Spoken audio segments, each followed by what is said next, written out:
అనుభవంతో భవిష్యత్తులో పార్టీ చాలా అవసరం అని చెప్పి నేను ఒక దశాబ్ద కాలం పాటు ప్రత్యక్ష రాజకీయాల్లో ఉందాం అని ఆలోచించి ఆ రోజున తెలుగుదేశం పార్టీకి మద్దతు తెలిపాం.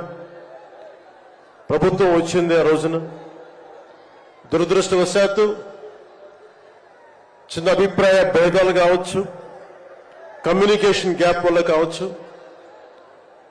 2019లో అది ముందుకు తీసుకెళ్ళలేకపోయాం. ఆ తీసుకెళ్లలేని లోటు, దాని తాలూకు రియాక్షన్ వైఎస్ జగన్ ప్రభుత్వం వచ్చేసింది.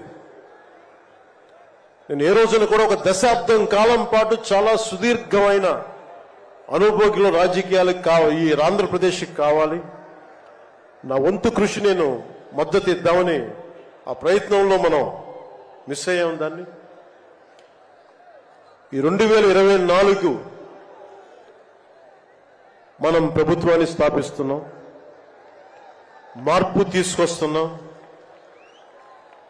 జగన్ని ఇంటికి పంపించేస్తున్నాం.